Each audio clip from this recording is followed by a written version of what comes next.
Good day to everyone. My name is Glenville Daly, and I'm from the beautiful, beautiful island of Montserrat. I think the only place in the world that is extremely safe and free of crime. I would say that Montserrat is the only place that is actually free of crime, and the records will show. So today I want to discuss something, and it's related to, the parables, and I will read something for you. The parable of the testaments is found in the New Testament of the Bible, specifically in the Gospel of Matthew 25, chapter 25, verses 14 to 30. In this story, a master entrusts his servants with varying amounts of money. While he goes away on a journey, two of the servants invest and double their talents, while one buries his talents and doesn't make a profit. When the master returns, he rewards the faithful servants, but condemns the one who did not or did nothing with the talents. The parable teaches the importance of using one's abilities and resources wisely and being faithful in stewardship. Now, in modern terms, the parable of the talents can be understood as a story about, for example, Montserrat making the most out of our abilities and opportunities. The master represents United Kingdom or a figure of authority, while the talents symbolize the resources and talents we are given in life. Just as the government is expected to use and grow the money they were given, we are encouraged to use our skills, time, and resources wisely to achieve our goals and benefit others.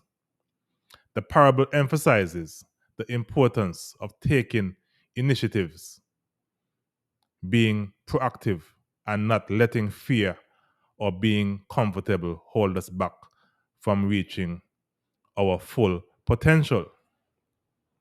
So the parable basically is saying that when you are given money, you are expected to use that money to multiply.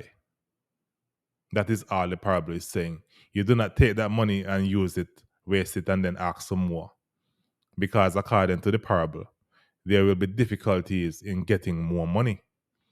Now, in a discussion that I listened to regarding a press conference from the premier, a question was asked about investments and so forth. And the premier was pretty clear, which I appreciate, because you do know that I like people that speak straight. And, once you speak straight, I have respect for you, that you just speak your mind. And, I don't know if it's because it's a political year, but I find that the individual has been speaking straight lately. So the premier actually confessed that over the past 20 years or more, Montserrat do not have a prospectus as to what Montserrat should be investing in and what are the investment priorities.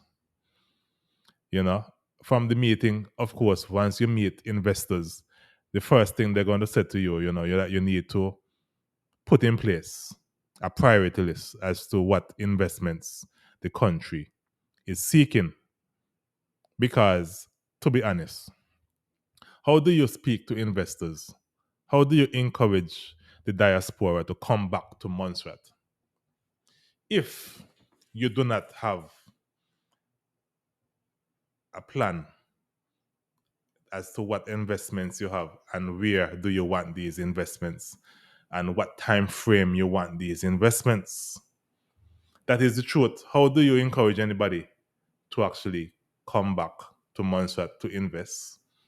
How do you tell companies to come to Montserrat to invest if, in case, as the premier rightfully said, we do not have a prospectus, we do not have a plan? You cannot go on the internet and actually see what investments are available. And they have a saying, you're either on the internet or you're out of business. And that is something that business people need to understand also, and politicians need to understand also. You're either on the internet or you're out of business. And that is coming from one of the most successful businessmen in the world who said it. And that's why it's important for people to actually read, because it is true that readers are leaders and it opens your vocabulary so you can actually quote things like this. Because if a person is not on the internet, then you're out of business. And that is the reason why I make sure my business is on the internet and I am on the internet so that I'm not out of business. So, yes, we want to encourage people to come to Montserrat. We want to encourage companies to come to Montserrat, but we have to know exactly what and where and when and the time frame for these people to come to Montserrat to do their investment. Because there is no use for anybody to be speaking about investment, an investment plan, when there is no plan. And we have to allow ourselves to understand one of the most important places for us to have investments right now in Montserrat is actually in the Little Bay area. We need to turn that area into our investment portal. Personally, I think that government is not to be a part of certain developments in Montserrat. The only thing that government is supposed to do is allocate the lands for the investment and choose the kind of investments they want in that specific area, so that this can be advertised, so that people who have, or companies who have large sums of money and are willing to invest, can actually see what is available and they could apply to do the investment. Because as premiers rightfully say, anything that you want destroyed, you put it in government's hand. And all premiers so far have been saying that when you want something destroyed, you put it in the hands of government and it will be destroyed. So that means we do not want government to be actually owning or being involved with certain things. The only thing we want government to do is put in place the systems and plans so that people can have investments. They could probably sell the property to these people and let them do their own investment. And that way, you do not have to really be asking the British government for permission, because the British government has to protect themselves when it comes to certain things that government wants to get involved with. It is okay for a Chinese company, because the question was asked about Chinese companies coming to Montserrat. It is okay for a Chinese company to come and buy a piece of land and invest and make it better, because at the end of the day, you want investments in Montserrat that benefit the economy. But if in case that Montserrat government is to join with a Chinese company, that would be a problem. So there is always a way around everything. It doesn't mean that government of Montserrat has to be involved with anything and everything.